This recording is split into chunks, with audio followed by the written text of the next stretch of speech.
He has a gentle, ringing, and very recognizable voice. He is a talented singer and an inimitable dancer. He has 13 Grammy Awards and is known worldwide as the King of Pop.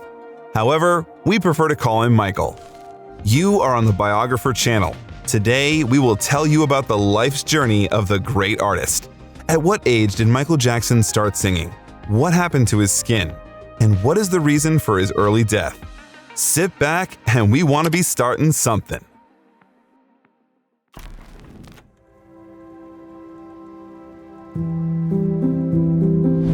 Michael Joseph Jackson was born in Gary, Indiana on August 29, 1958. He was the 8th of 10 children in a working-class African-American Jackson family who lived in a 2-bedroom house on Jackson Street.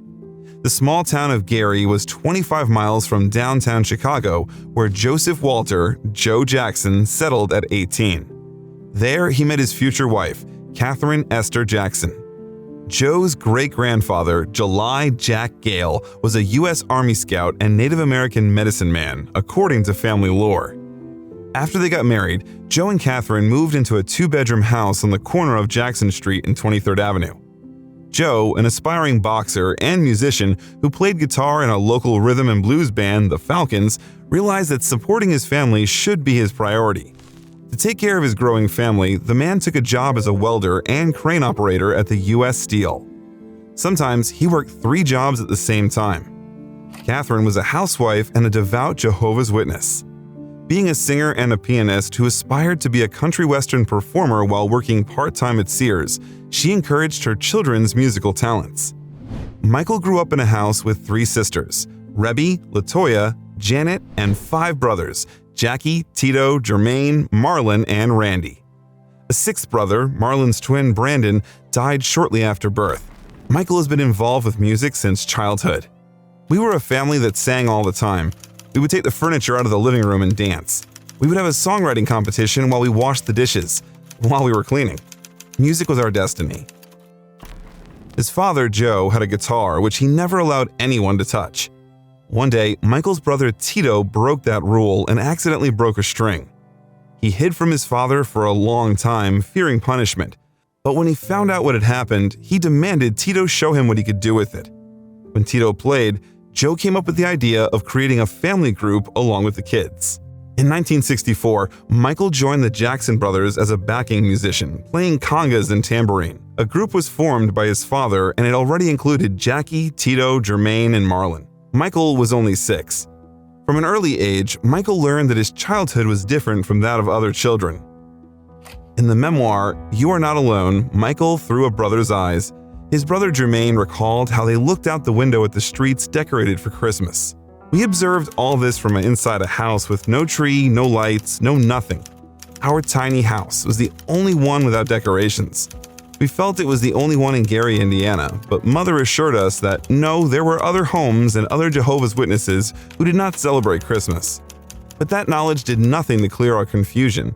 We could see something that made us feel good, yet we were told it wasn't good for us. The father was strict and even cruel towards the boy. Michael recalled how his father repeatedly told him he had a fat nose and physically and emotionally abused him during rehearsals. Joe often sat in a chair with a belt in his hand, ready to punish him and his siblings when they rehearsed. Joe later stated that he did not beat but regularly spanked Michael. His mother, Catherine, said that while spanking came to be considered abuse, it was the most common way to discipline children during Michael's growing up years. Jackie, Tito, Jermaine, and Marlon denied their father abused them. They said that the spanking, which was harder on Michael because he was the youngest, kept them disciplined and out of trouble. Remembering his youth, Michael said that it was lonely and isolated. If any of his children crossed the line, Joe quickly punished them. Michael once told Oprah Winfrey that he was afraid of his father so much that he felt sick when he saw him. In a 2003 TV interview, he said, "I just remember hearing my mother scream, 'Joe, you're gonna kill him! You're gonna kill him! Stop it!'"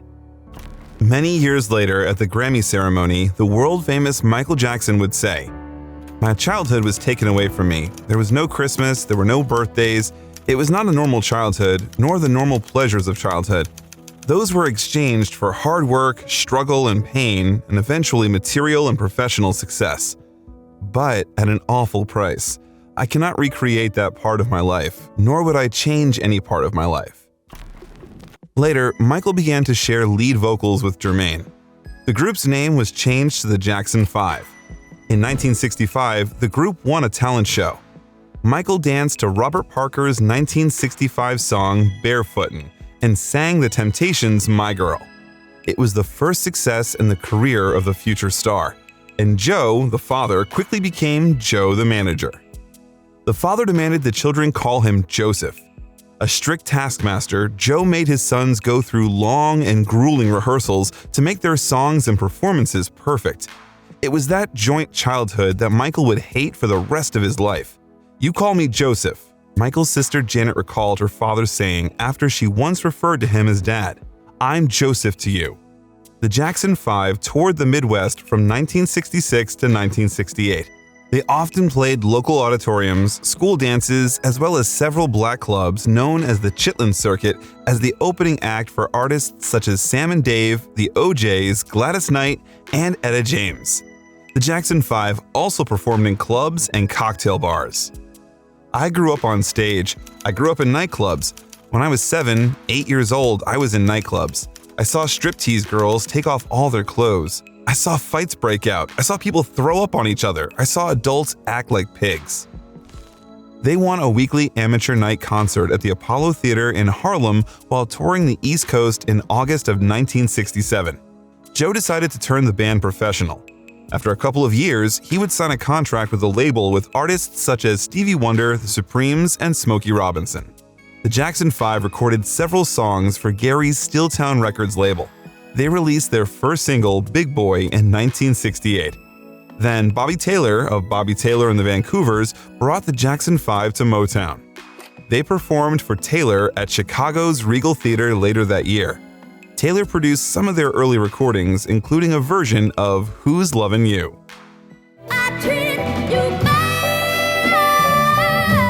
The Jackson family moved to Los Angeles after signing the contract with Motown.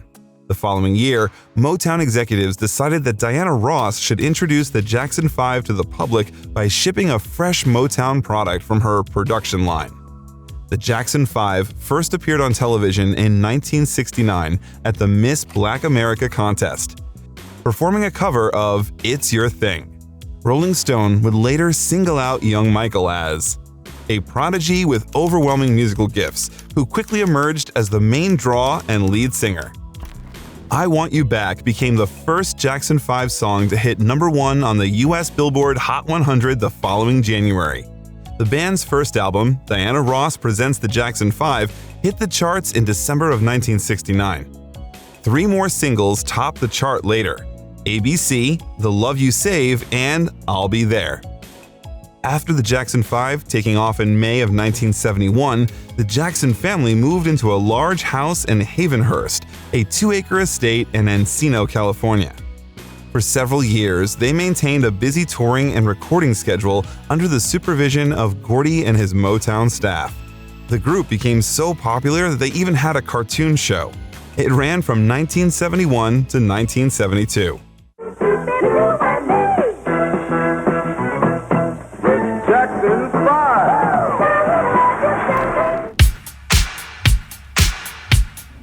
At the same time, Michael began his solo musical career when he was 13. When he was 14, he released the album Ben, which featured the eponymous ballad about a rat, Jackson's first solo #1 single.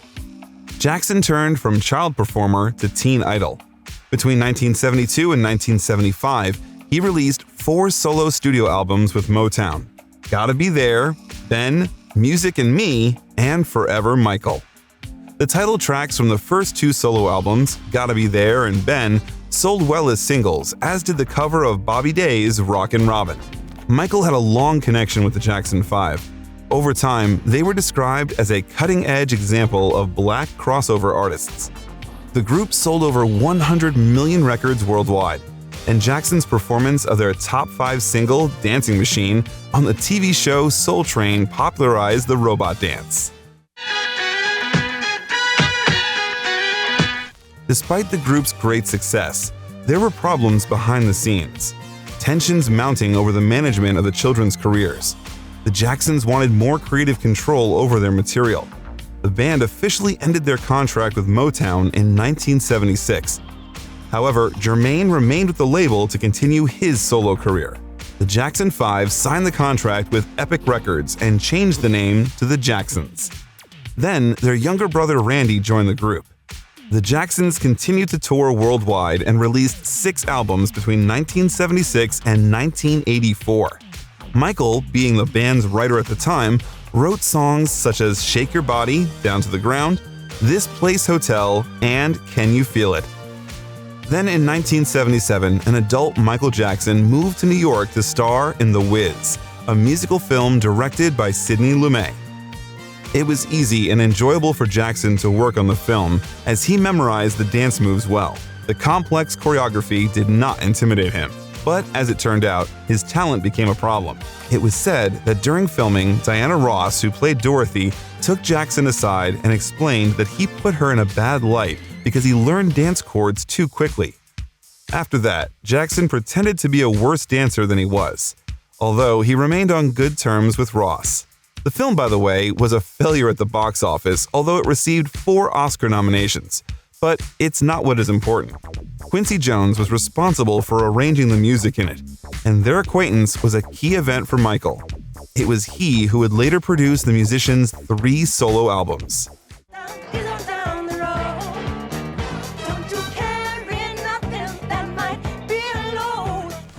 Michael's 5th solo album, Off the Wall, was released in 1979. The overwhelmingly positive response to the album helped the Jacksons band as well. Triumph was released a little later. It sold over 1 million copies, and the brothers went on a big tour supporting the record. At the same time, Michael continued to look for new ways of self-development. The release became Michael's first big success as a solo artist. Meanwhile, Michael got into an unpleasant situation that changed him forever after the release of Off the Wall. During a dance program, he fell and broke his nose. The rhinoplasty led to breathing problems that would later affect his career. Probably it was his first plastic surgery. He consulted Stephen Hoffman, who made Jackson's later surgeries. And over time, the familiar appearance of the star will begin to change. In numerous interviews, Michael denied that he had done anything other than a nose surgery. In a 2002 interview with ABC News, Michael stated, "I've had no plastic surgery on my face, just my nose. It helped me breathe better so I can hit higher notes." Michael Jackson received 3 American Music Awards for his solo work in 1980. He also won a Grammy Award for Best Male R&B Vocal Performance for 1979 with Don't Stop Till You Get Enough.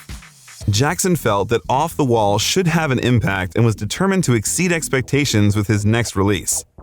It was amazing how the underwhelming Music and Me and Forever Michael led the guy to the phenomenal Off the Wall. The infectious mix of pop and funk came like thunder into the dance world. The album included the Grammy Award-winning single Don't Stop Till You Get Enough, as well as hits such as Rock With You and She's Out of My Life. In that regard, since the early 80s, the artist has received the highest royalty rate in the music industry. He received 37% of the wholesale profits of albums, but it was not yet the top of Michael's career.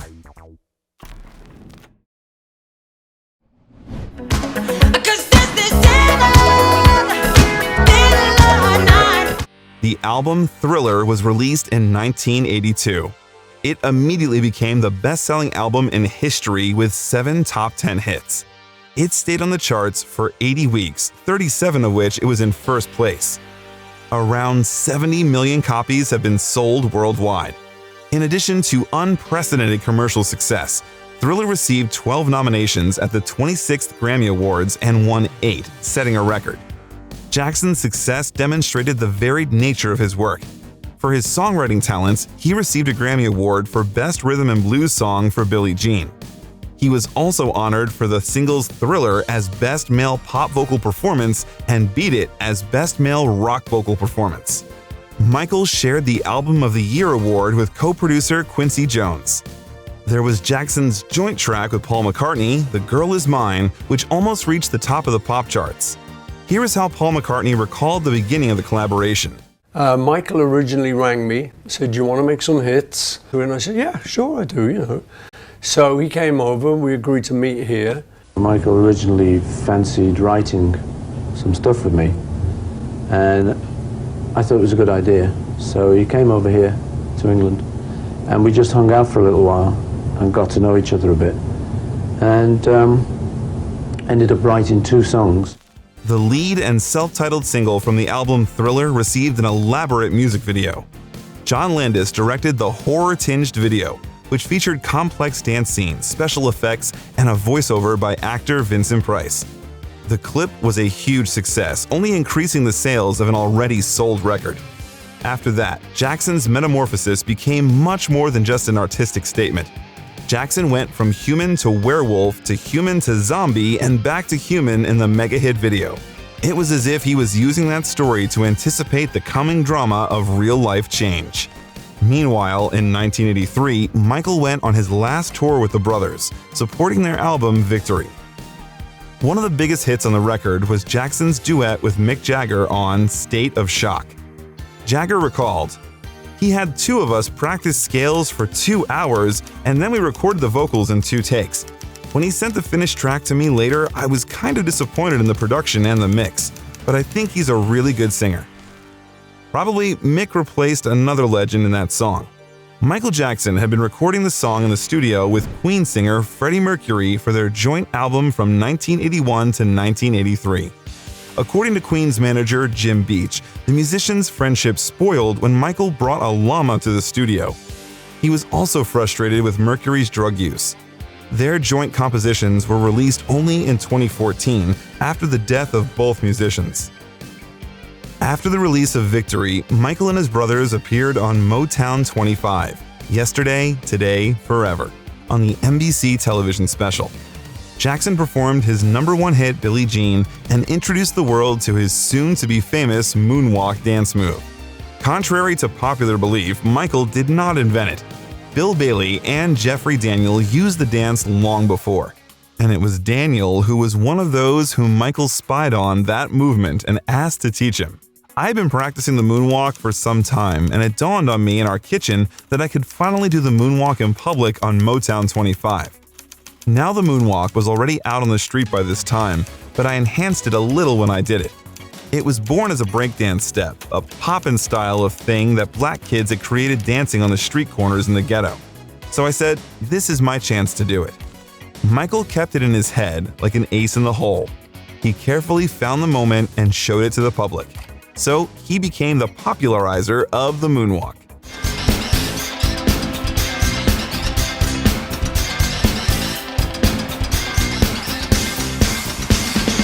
He often used it and later directed the dance for the video clip for another hit of the album Beat It.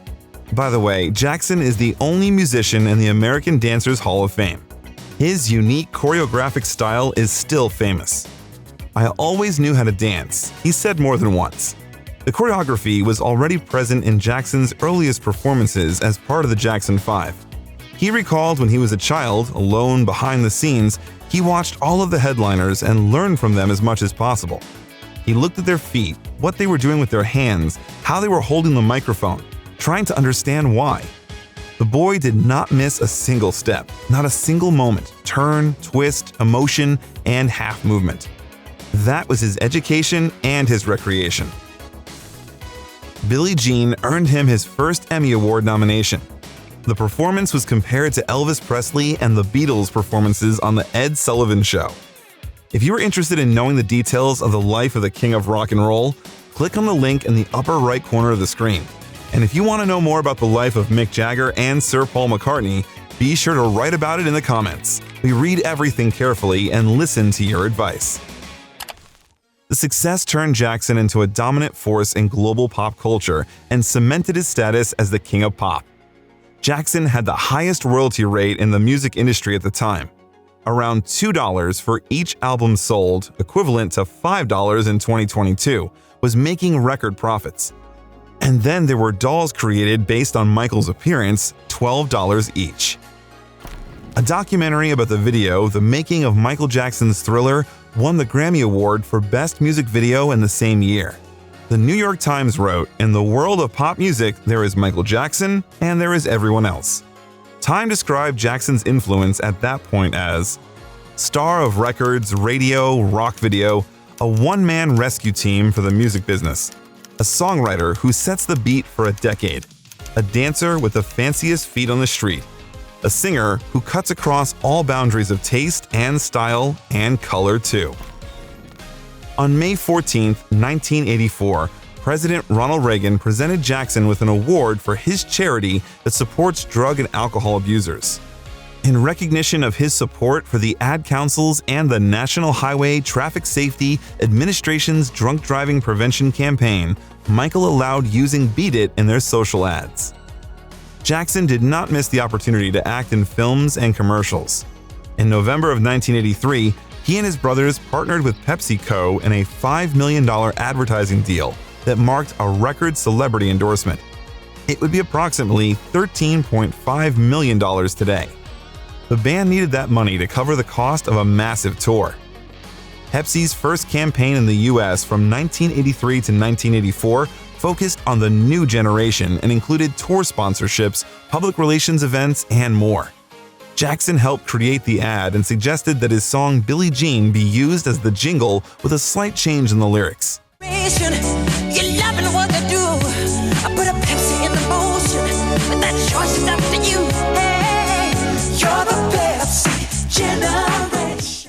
Michael and other members of the Jacksons filmed a Pepsi commercial on January 27, 1984. Michael, who didn't drink Pepsi, was supposed to star in 2 commercials. He made sure that his face appeared on them as little as possible so as to not draw attention to himself. There was an embarrassment on the set of one of the videos. During a concert invitation in front of fans, pyrotechnics accidentally set Michael's hair on fire, causing second-degree burns to his scalp. Jackson underwent treatment to hide his scars and also had another rhinoplasty. Pepsi settled the incident out of court, and Michael donated $1.5 million of his compensation to Brotman Medical Center. He later signed a new $10 million contract with Pepsi. He also worked with LA Gear, Suzuki, and Sony. Michael was altruistic and often donated large sums to charity from that moment.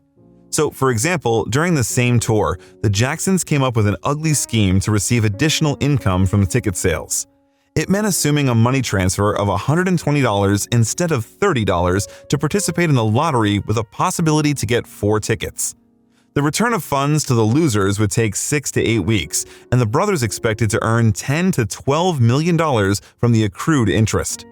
Only Michael opposed such an idea. He realized that the $30 ticket price was already higher than most touring performers and only made worse by buying 4 tickets. That made tickets unfavorable for many of Michael's African American fans who were not financially secure. However, at the end of June, forms for ordering tickets for the first show in Kansas City appeared in newspapers. Fans lined up in stores before they even opened. Then, Michael held a press conference and announced changes in the organization of the tour. A lot of people are having trouble getting tickets. The other day, I got a letter from a fan in Texas named LaDonna Jones. She'd been saving her money from odd jobs to buy a ticket, but with the Turn Tour system, she had to buy 4 tickets and she couldn't afford that. So we asked our promoter to work out a new way of distributing tickets, a way that no longer requires a money order. Michael asked the promoter to stop selling tickets by mail as soon as possible so that no one had paid money until they got a ticket. Most importantly, he decided to donate all of the money earned from the band's performance to charity. The tour sold a record number of tickets despite the high price. The singer donated approximately $3 to $5 million. By the way, Michael was disappointed that his idol James Brown turned down his invitation to join the band on stage at Madison Square Garden in New York City due to Brown's ongoing outrage over the ticket lottery. Even before the tour was half completed, the brothers traveled to shows in different cars, traveled on different planes, stayed on different floors of their hotels, and refused to talk to each other on the way to shows. From that point, Michael was often represented by 2 lawyers, another for Jermaine and another for Jackie, Tito, and Marlon. It was the worst experience Michael ever had with his brothers. Some were jealous, there was denial, the whole gamut of human emotions. During the final show of the Victory Tour at Dodger Stadium in Los Angeles, Jackson announced his split from the Jacksons. The New York Times was absolutely right when they wrote, "In the world of pop music, there is Michael Jackson and there is everyone else." Michael's charitable work continued when he released We Are the World the following year, co-written with Lionel Richie. The single raised funds for the poor people of the US and Africa. Stars such as Lionel Richie, Ray Charles, Bob Dylan, Willie Nelson, Bruce Springsteen, and Tina Turner also participated in the project. The track earned $63 million, equivalent to $158.7 million in 2021, and became one of the best-selling singles of all time, selling 20 million copies. In addition, the song won 4 Grammy Awards in 1985.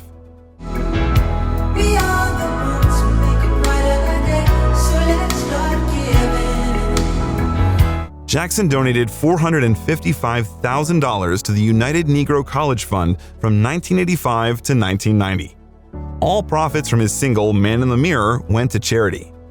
By that point, Michael's health continued to deteriorate. In his youth, Jackson's skin was medium brown, but from the mid-1980s, it gradually turned pale. The change received a lot of media coverage, including rumors that he bleached his skin. His dermatologist, Arnold Klein, said that in 1983, Jackson came to him for acne treatment. The doctor recognized lupus the first time they met. He did a biopsy and diagnosed Michael with lupus erythematosus. At the same time, he observed vitiligo in Jackson. It is a disease characterized by areas of the skin losing their pigment and sensitivity to sunlight. Once in an interview, Michael said that it began after the release of Thriller. By that time, he didn't know what it was.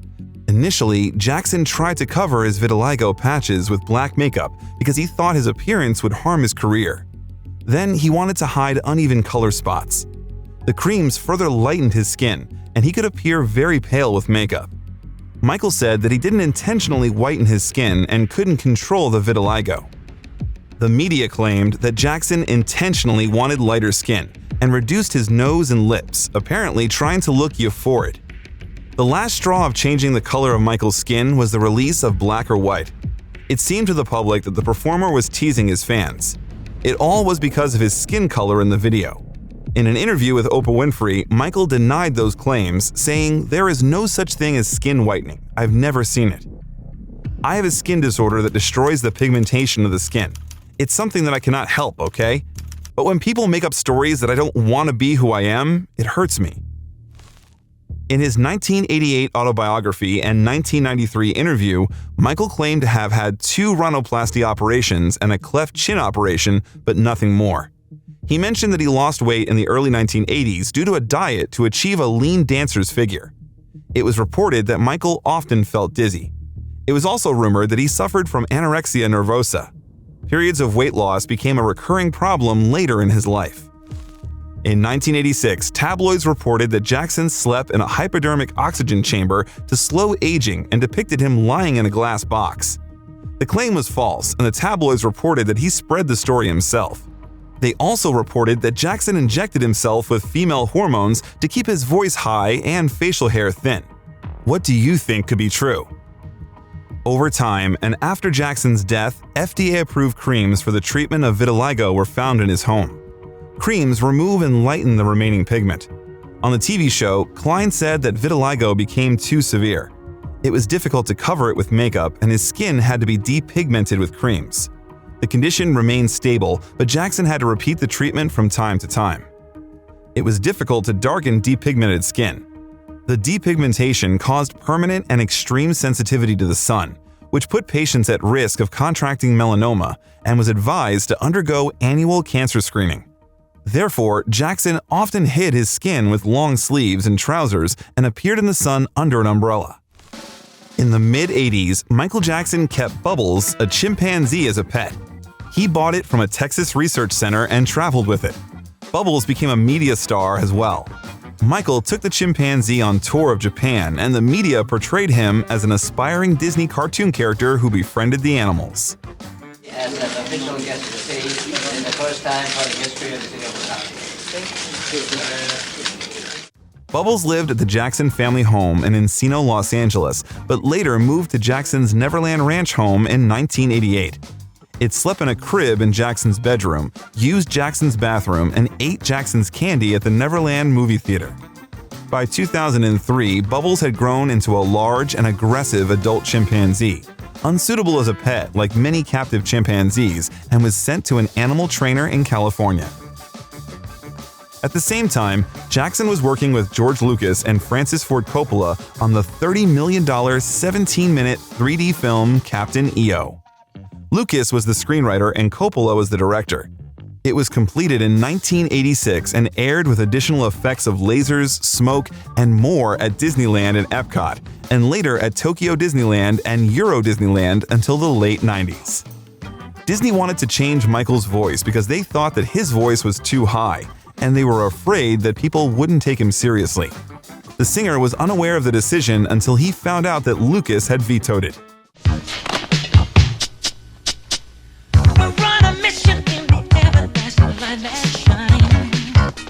In 1987, Jackson separated and left the Jehovah's Witnesses. Perhaps it was because some witnesses opposed the Thriller video. Nevertheless, for a long time, Michael did not release new album material. Finally, after 5 years of waiting, Michael released a new album, Bad. Many expected him to repeat the great success of the previous one, and they were right. The release was a follow-up to Thriller and reached the top of the charts with a record 5 #1 hits: I Just Can't Stop Loving You, Bad, The Way You Make Me Feel, Man in the Mirror, and Dirty Diana. The album's title track was supported by a video directed by Martin Scorsese. Michael's other popular track, Smooth Criminal, took only 7th place but was loved by fans worldwide.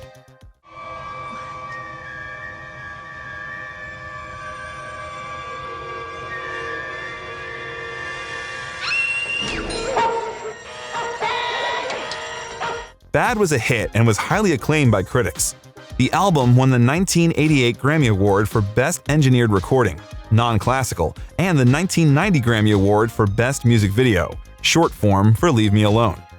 Michael received the Award of Achievement at the American Music Awards, thanks to a record number of #1 singles and the status of the first album to top the charts in 25 countries. Bad became the best-selling album worldwide in 1987 and 1988. The Bad World Tour lasted almost a year and a half, had 14 sold-outs in Japan, and set a new attendance record of 570,000 people. It was almost 3 times the previous result, and having collected 504,000 listeners for 7 sold-out shows at Wembley Stadium set a new Guinness World Record. In an interview with the album, Michael reasoned, "My philosophy, if you want to make the world a better place, take a look at yourself and then make a change. People don't look at themselves honestly. They don't look at themselves and point the finger. It's always the other guy's fault or somebody else should change themselves. Look at yourself. Make better of yourself." He has come a long way, gone through many internal and external changes, and put that idea into the release.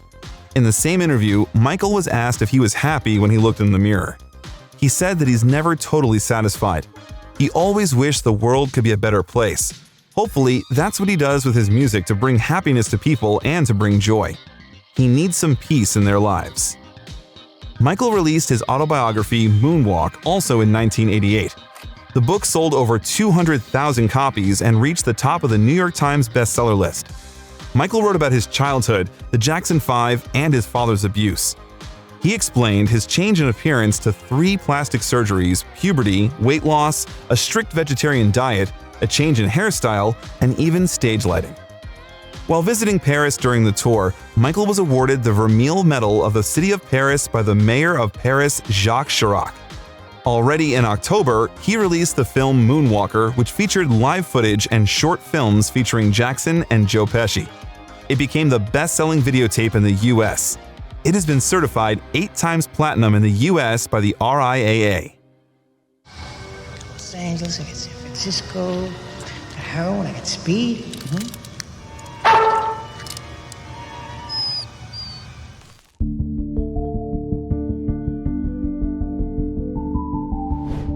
Michael Jackson bought 2,700 acres or 11 kilometers squared of land near Santa Ynez, California to build a new home in March of 1988.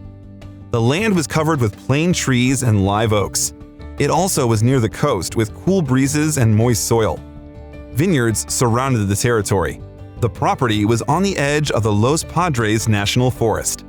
He invested $17 million in it, which is about $40 million today, and built a Ferris wheel, a carousel, a lake with a waterfall, a railway, a cinema for 50 spectators, basketball and tennis courts, and a zoo with elephants, giraffes, chimpanzees, crocodiles, snakes, and a bear on its territory.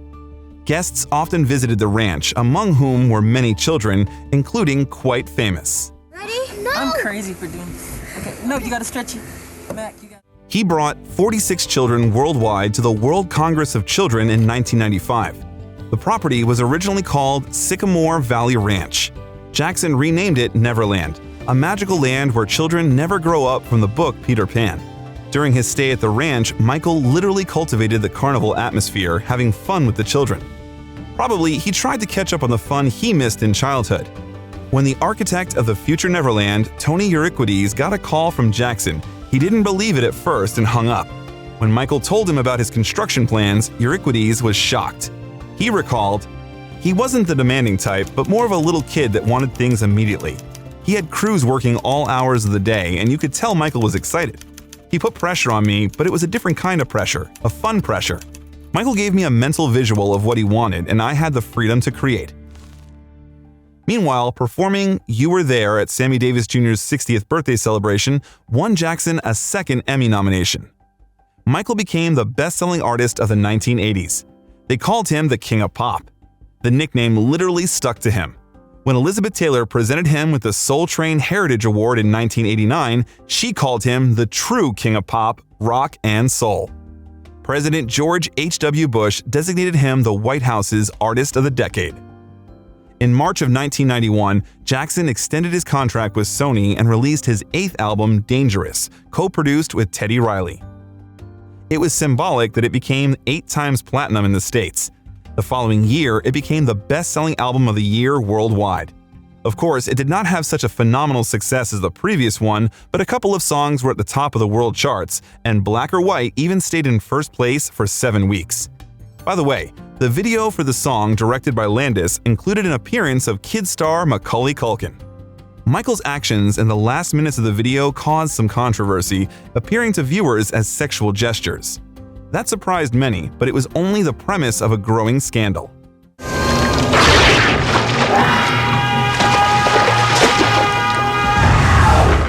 "1992 was productive not in the musical but the socially significant field.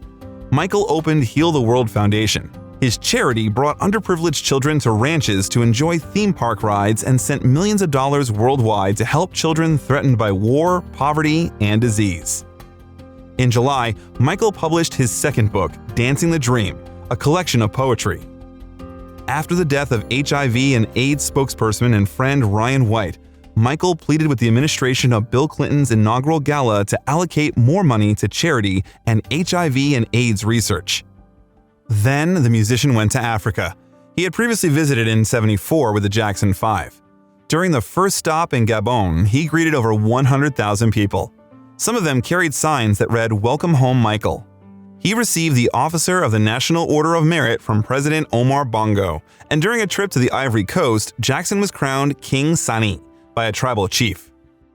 Michael thanked the senior officials in French and English, signed the documents confirming his kingship, presided over the ceremonial dances, and sat on the golden throne.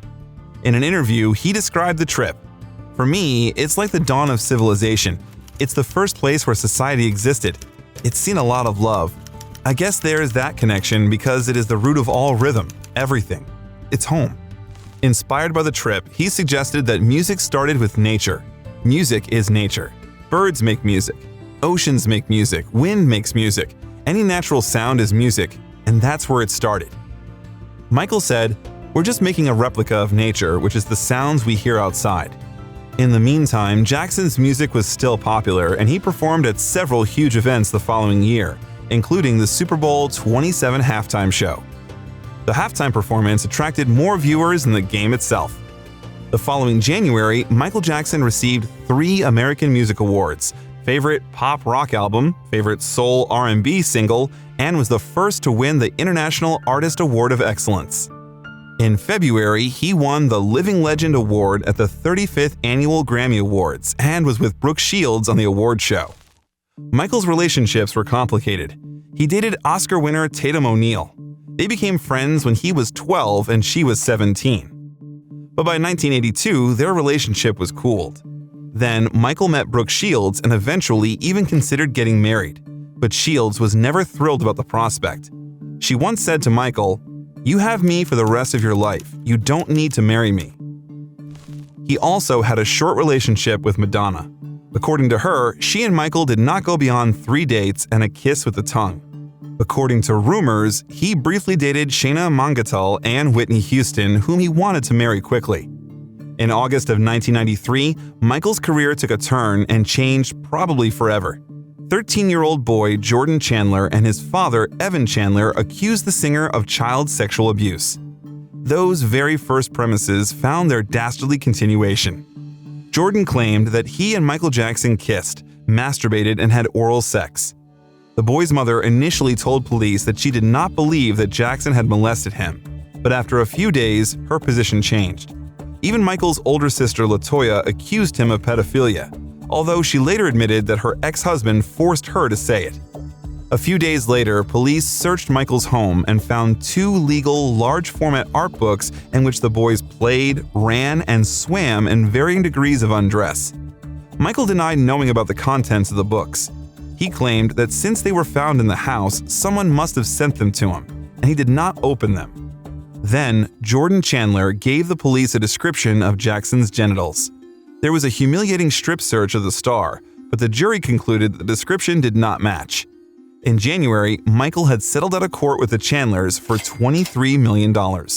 By the way, the criminal case was never initiated due to the lack of evidence other than Jordan's testimony. There have been many disgusting statements made recently concerning allegations of improper conduct on my part. These statements about me are totally false. As I have maintained from the very beginning, I am hoping for a speedy end to this horrifying experience to which I have been subjected. Michael had become dependent on painkillers, which he took during reconstructive surgeries on his scalp after an injury. He started again taking pills to cope with the stress of the sexual assault allegations that had piled up. In the fall of 1993, he canceled the remainder of the Dangerous tour due to health problems, stress, and dependence on painkillers. By the end of the year, Michael was already tired of a failed relationship and really wanted to start a family.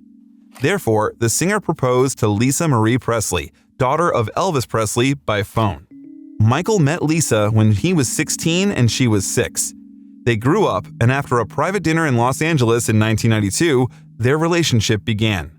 They talked on the phone every day for a year. The couple married on May 26, 1994 in La Vega, Dominican Republic. It was Michael's first marriage, but unfortunately, it did not last long. The marriage was not just a secret for many weeks, but some facts about their union were pretty amazing. For example, they slept in separate bedrooms despite their on-screen chemistry. The 1994 MTV Video Music Awards are remembered for their marriage. They didn't hesitate to hold hands and kiss in front of 250 million people watching on TV. The kiss, seen worldwide, led Lisa Marie to believe that Michael used her to make their kiss a reason for talk for decades. Lisa Marie did not agree to have children with him because he was emotionally immature. They divorced a year and a half later due to irreconcilable differences. Looking into the future, and I was thinking, I don't ever want to get into a custody battle with him. I don't want to do this. I don't want to go head-to-head with him. So I need to make sure that everything around is good. I had children. I knew bringing children into certain circumstances, you have to make sure everything's safe and secured and okay. And I wanted to make sure that he and I were really, really united because we were going to be up against so much. In an interview with Oprah, Presley revealed that she and Jackson periodically tried to reconcile in the 4 years following their divorce, but it was difficult. The tabloids did not stop because of the sex scandal and wrote that the couple's relationship was not real. During that time, Michael was supposed to write the music for the Sega Genesis video game Sonic the Hedgehog 3, but left the project when allegations of violence surfaced and were uncredited. He was a fan of Sonic and collaborated with Sega in 1990 on the arcade game Moonwalker. Therefore, for the first time, he felt the unpleasant consequences of the culture of cancellation, which had not yet become a common phenomenon at that time. The musical career was gradually waning, but the performer still had something to say to society. In 1995, Michael released the double album History, Past, Present, and Future Book 1. In it, the first disc, History Begins, was a top hits album, and exclusively new compositions and a couple of covers were in the second, History Continues. The album became the best-selling multi-disc release of all time. It was also nominated for a Grammy Award in the Album of the Year category. The testimony of a musician whose self-pity now equals his talent. The album spawned two hits, You Are Not Alone, which debuted immediately at first place in the charts, thereby hitting the Guinness Book of World Records. And his duet with younger sister Janet, Scream, became a protest against the media's harsh treatment of Jackson during the allegations. The music video for Scream, In the Spaceship, which cost a record $7 million to produce, won another Grammy for Michael Jackson for superb effects.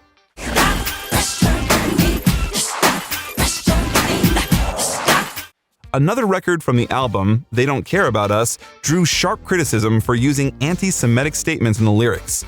So in the original song were the words, "Jew me, sue me, everybody do me, kick me, kike me, don't you black or white me."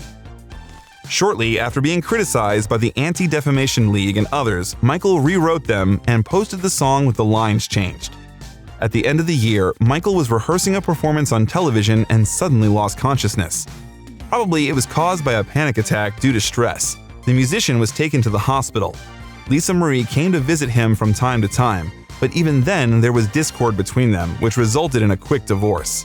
Another memorable track on the album was Earth Song. It was remembered because of one incident. Before it, the composition topped the UK singles chart on Christmas Eve. Michael was supposed to appear and perform the song at the Brit Awards in 1996. His performance was disrupted by Pulp singer Jarvis Cocker. It was his protest against Jackson's Christ-like persona.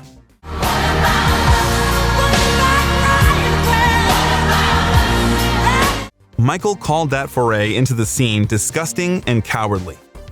The artist held a tour supporting the album, visiting 35 countries and 58 cities and giving 82 concerts. It was his most attended tour. While visiting Australian Sydney, the performer married Debbie Rowe at the Sheraton on the Park Hotel. Initially, the couple met when the girl worked as an assistant to his dermatologist. A friendship began, and she proposed to Michael that she be the mother of his children after Lisa Marie Presley refused to have children with him. When Michael divorced Lisa, Debbie Rowe was 6 months pregnant with his child, and they soon got married. Michael Joseph Jackson Jr. was born on February 13, 1997, and a year later the couple had their second child. Girl Paris Michael Catherine Jackson was born on April 3, 1998. Michael Joseph Jackson Jr. later became known as the Prince. A team of 6 nannies and 6 nurses took care of the boy for the first few months. Debbie, who called herself a private person and rarely gave interviews, was stunned by the publicity and popularity she received after her marriage to Jackson. Unhappy with the arrangement, Rowe filed for divorce on October 8, 1999, and gave Michael all custody of the children. Later, she would return those rights. In 1997, Michael released Blood on the Dance Floor, History in the Mix, which contained only 5 new songs and was a remix album of singles from History. At that time, Michael Jackson was still a significant figure in the pop music world, but the decline was already being felt. While the best songs that are written write themselves, you don't ask for them, they just drop onto your lap.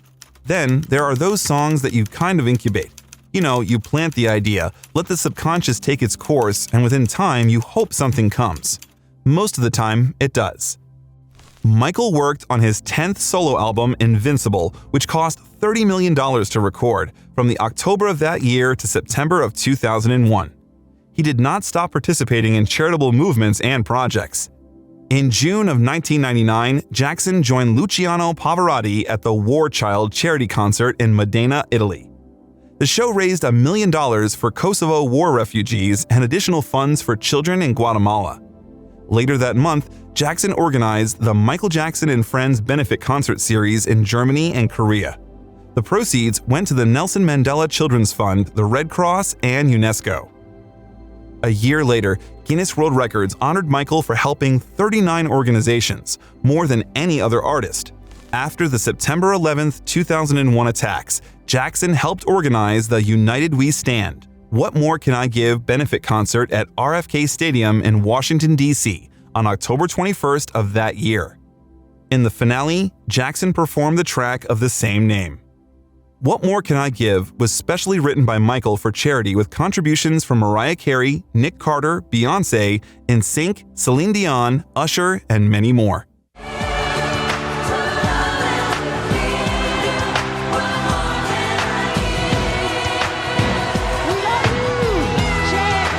The release of Invincible was preceded by a dispute between Michael and his label Sony Music Entertainment.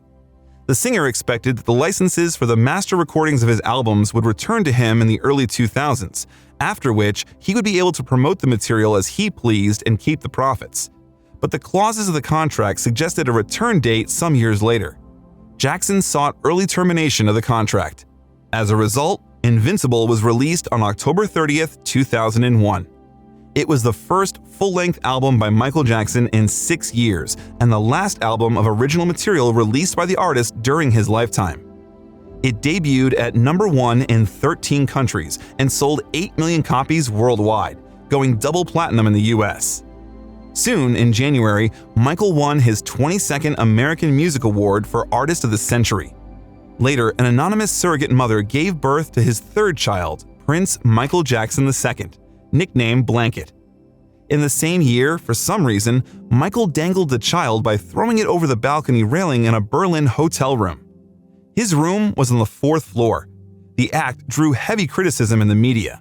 Michael apologized, calling the incident a terrible mistake, and explained, "We were waiting for thousands of fans down below, and they were chanting they wanted to see my child, so I was kind enough to let them see. I was doing something out of innocence." In April of 2002, Michael gave one of his last live concerts. He performed at the Apollo Theater with a benefit concert for the Democratic National Committee and former President Bill Clinton. The $2.5 million raised during Michael Jackson Live at the Apollo went towards encouraging the citizens of America to vote. The reputation of the performer was falling, and constant news breaks harmed it. In July, Michael called Sony Music chairman Tommy Mottola a racist and very, very, very devilish, and someone who exploits black artists for his own gain at Al Sharpton's National Action Network in Harlem. Sharpton launched an investigation into whether Mottola exploited black artists. Jackson charged that Mottola had called his colleague Irv Gotti a, quote, fat nigger, end quote. In response, Sony called the statements ridiculous, vicious, and hurtful, and defended Mottola as the man who supported Michael's career for many years. As a result, Sony refused to renew the contract with the performer. Michael once said in an interview, "Any painter or sculptor, they paint. They do their best work within their 60s and their 70s. But in the music business, some of these great artists have become stumped because they self-abuse themselves and their long, young age so early with all these crazy things they drink and pills they take. That's just not good."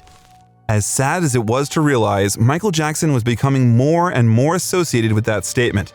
If before the artist's career only slowed down, now it collapsed noticeably, and it was almost impossible to avoid that.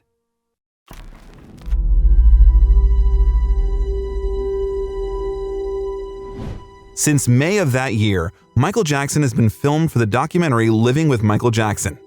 British journalist Martin Bashir and his documentary team spent several months with the singer and filmed his life. The film was released on television in February of 2003 and returned Michael to the violent sex scandal. Bashir persuaded him to discuss his relationship with the children. Jackson said that the children continued to sleep at his ranch even after the 1993 allegations. He also said that he sometimes slept with the children in his bed. The film showed Michael holding hands and discussing sleeping conditions with a 12-year-old boy. He replied that he did not see anything wrong with arranging overnight stays with minors. "Why can't you share your bed? That's the most loving thing to do, to share your bed with someone." Michael insisted that the sleepovers were not sexual and that his words were misunderstood. But the media exploded with accusations and controversy. In December, Santa Barbara authorities charged Jackson with 7 paragraphs of child molestation and 2 paragraphs of drugging minor Gavin Arvizo with alcoholic beverages. He was charged with indecent conduct with a minor, attempted indecent conduct, the use of alcohol to facilitate molestation, conspiracy to kidnap a child, false imprisonment, and extortion. Could you believe that? Of course, Jackson denied the allegations and pleaded not guilty. The People vs. Jackson trial began on January 31, 2005 in Santa Maria, California. While the hearing lasted, Michael was very stressed, which eventually affected his health. The singer lost even more weight. By the end of the trial, he became a recluse in May. If convicted, he could face up to 20 years in prison. As a result, the 2005 trial became a media circus with fans, detractors, and film crews surrounding the courthouse. More than 130 people testified, including Macaulay Culkin. The actor told the court that he was friends with Jackson as a teenager and never had any problems during his stay at Neverland Ranch. Jackson's accuser appeared in court on videotape and described how he was given wine and molested. However, the jury noticed inconsistencies in his testimony, as well as in the testimony of his mother. As a result, Michael Jackson was found not guilty of all charges. Shortly after that, he moved to Bahrain as a personal guest of Sheikh Abdullah. Defendant not guilty of conspiracy as charged in count 1 of the indictment, dated June 13, 2005, court person number 80. The trial ruined his reputation and his finances fell into despair. Bahrain's prince helped the pop star pay his legal and utility bills and invited him to his country. In Bahrain, the prince took over the singer's expenses and built a recording studio for him. In return, Michael allegedly promised to collaborate with the Al Khalifa label on his new album, write an autobiography, and put on a play. However, the release was never completed. Jackson soon faced a $7 million lawsuit from his friend for not keeping his promises. He was forced to leave Bahrain. Moreover, in 2006, Michael faced financial difficulties. He was urged by financial managers to get rid of part of his stake in the ATV catalog to avoid a loan bankruptcy. The main house at the Neverland Ranch was closed to save money, and the ranch itself was pledged as bail for the loan. Approximately 30 Jackson employees did not receive their salaries on time, and wage errors amounted to $306,000. Jackson must pay a $100,000 fine. In November of 2006, Jackson invited the Access Hollywood camera crew into the studio in Westmeath, and MSNBC reported that Michael was working on a new album with will.i.am producing. On November 15th, Michael performed We Are the World at the World Music Awards in London and accepted the Diamond Award for selling over 100 million records. That turned out to be Michael's last public appearance. In December, he returned to the States and attended the funeral of his biggest inspiration and idol, James Brown, in Augusta, Georgia. By the fall of 2007, Michael's new album was still in development. And from the new material, Jackson and Sony released Thriller 25 for the 25th anniversary of the album in 2008 with 2 remixes as singles, The Girl Is Mine 2008 and Wanna Be Startin' Something 2008. Things got worse and worse. Fortress Investments threatened the artist with foreclosure of the Neverland Ranch, which was bail for loans. As a result, Michael transferred ownership of the Neverland Ranch to the Sycamore Valley Ranch Company, LLC, and made $35 million. He then arranged for his memorabilia collection of over 1,000 items to be sold through Julian's Auction House. In March of 2009, amid financial and health rumors, Michael announced a series of This Is It comeback concerts at the O2 Arena. The shows would be his first concerts since the 1997 History World Tour. Jackson planned to perform his last concerts and retire after the show. The original plan was to do 10 gigs in London and then maybe more gigs in Paris, New York, and Mumbai. The organizers expected to receive about $50 million, but Michael's fan base turned out to be surprisingly strong. Michael canceled the auction on the eve of the first public exhibition of the collection of items. He had already made about $200 to $300 million from pre-sales of a series of 10 concerts that were supposed to take place only in London. Despite all the allegations and stories of bizarre behavior, Jackson remained a figure of great interest. All tickets for the next concerts were sold only in the first 4 hours. But unfortunately, none of them were destined to take place. After moving to Los Angeles, Jackson rehearsed diligently, trying to perfect the concert program. But 3 weeks before the first This Is It show, on June 25, 2009, Michael Jackson died of a cardiac arrest caused by a propofol and benzodiazepine overdose. Conrad Murray, his personal physician, had given Jackson various medications to help him sleep at his rented mansion in Holmby Hills. They tried to save him on the way to Ronald Reagan UCLA Medical Center, and for more than an hour after arrival there, but were unsuccessful. The musician died at the age of 50 from an overdose of propofol. Of our viewers, both the Los Angeles Times and CBS News are both now reporting that Michael Jackson has died. News of his death quickly spread across the web, causing many websites to slow down and crash due to the influx of users. Google, AOL Instant Messenger, Twitter, and Wikipedia were barely loading. Moreover, web traffic rose by between 11% and 20%. MTV and BET aired marathons of Jackson's music videos and special shows. Jackson's memorial was held on July 7th at the Staples Center in Los Angeles, preceded by a private family service at Forest Lawn Memorial Park's Hall of Liberty. Mariah Carey, Stevie Wonder, Lionel Richie, Jennifer Hudson, and Shaheen Jafarghali performed at the memorial, and Smokey Robinson and Queen Latifah gave eulogies. Al Sharpton received a standing ovation with cheers when he told Jackson's children, "Wasn't nothing strange about your daddy. It was strange what your daddy had to deal with, but he dealt with it anyway." Jackson's 11-year-old daughter, Paris Catherine, speaking publicly for the first time, wept as she addressed the crowd. Jackson's body was entombed on September 3, 2009 at Forest Lawn Memorial Park in Glendale, California. Over time, discussions about the death of the King of Pop raised more and more questions about its cause. There were a lot of questions to the personal doctor, Dr. Conrad Murray. Because of him, Michael took sedatives that helped him sleep at night. Murray told police that he believed Jackson had developed a particular addiction to propofol, which Jackson called his milk. Murray injected him with propofol intravenously in the evenings in doses of 50 milligrams and tried to wean the pop star off the drug. A police investigation revealed that Murray did not have a license to prescribe the most controlled drugs in the state of California. The steps taken to save Jackson were also under scrutiny. Evidence indicated that the standard of safe propofol administration was not met. The recommended equipment for patient monitoring, accurate dosing, and resuscitation were not available. As a result, Jackson's death has been ruled a homicide. On November 7, 2011, Murray was found guilty of manslaughter, receiving a maximum prison sentence of 4 years. By that time, Michael Jackson's posthumous influence on the world and culture continued, and did not even think to decline. After his death, he was described in several biographies. All of Michael's debts were paid off thanks to his earlier investment in the Sony ATV music catalog. It included the publishing rights to songs from industry heavyweights such as the Beatles, the Rolling Stones, and Taylor Swift. In addition, 2 posthumous albums, Michael in 2010 and Escape in 2014, which included previously unreleased tracks, were released. Video game developer Ubisoft released a music video game featuring Jackson for the 2010 holiday season, Michael Jackson: The Experience. In April of 2011, Mohammed Al-Fayed, chairman of the Fulham Football Club, unveiled a statue of Jackson outside the club's Craven Cottage Stadium.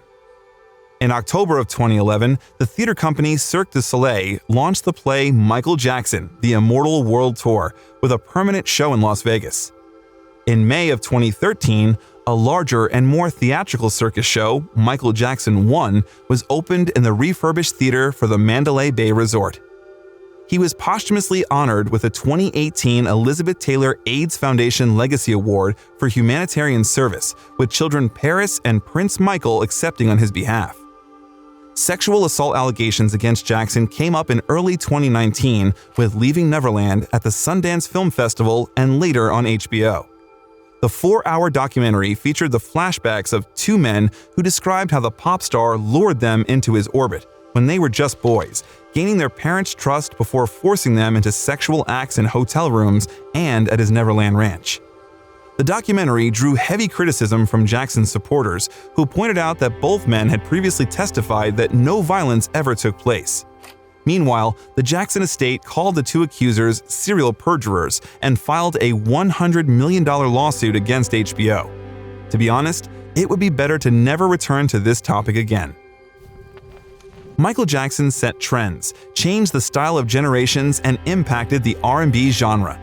His protege Usher, the young Justin Bieber, Bruno Mars, The Weeknd, and even Beyoncé were inspired by him. Michael achieved worldwide popularity and financial success thanks to hard work and dedication to what he loved. Unfortunately, he passed away quite early before he could finish everything he had planned. But in the hearts of the fans, he will forever remain the king of pop. If you want to know more about what led to the death of Michael Jackson, click on this icon. You will find out if his death was a murder and could he fake his death? What drugs killed the star? And could his untimely death be prevented? Click on the link and watch. And that is the end of our video. Thanks for watching till the end. Like it if it was interesting. It was Biographer. See you soon.